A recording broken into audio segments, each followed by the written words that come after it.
Hello world, it is Tuesday, June 9th, 2020. It's a beautiful day in Defiance. Blue skies, a little bit of clouds. It's supposed to be in the 90s today, so be careful out there. Humidity's coming big time. So it's going to be a hot and humid day, so be careful if you go out. Make sure you drink plenty of water today. Cover your skin with sunscreen. You don't want to get burned out there. But enjoy the day while you can. Today's devotional is entitled Disruption. It's written by Rachel Hackenberg. And it's based on Psalm 29, verses 5 through 6, and the first part of verse 9. And she is reading from the CEV version, Common English Version.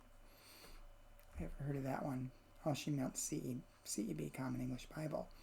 Anyway, the scripture is, the voice of the Lord destroys the cedar trees. The Lord shatters cedars on Mount Lebanon.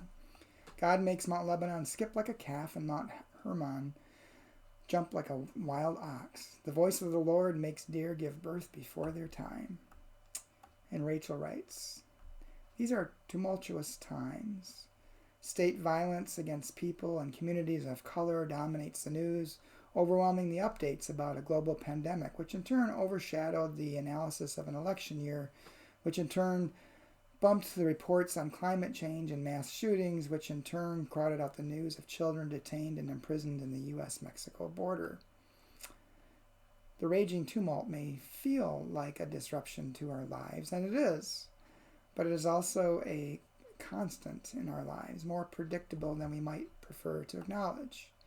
It's the tumult itself that needs wholly human, hard disruption. Disruption like voice-shattering cedar trees. Disruption like cardboard sign-defying rubber bullets. Disruption like the mountain of racism being compelled to skip and dance in retreat from the advancing storm of peace. Disruption like a fawn born early while frost is still on the ground, like a crocus blooming in winter, like a window of indifference breaking in pieces, like a spirit of joy undermining hatred.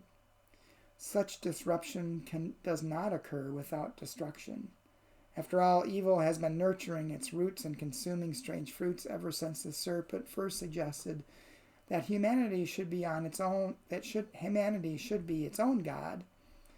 Those roots don't need our delicate landscaping. They need to be dug up and cut down, disrupted and shattered. The voice of the Lord is a force that depends on our systemic tumults. By God's voice, we are continually disrupted and invited to do the same. And the prayer. Thundering God, I cannot fathom dancing mountains or fawns in winter.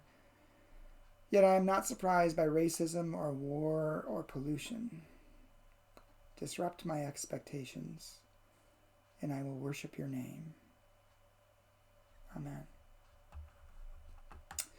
Well, there's a lot to think about in this particular devotional.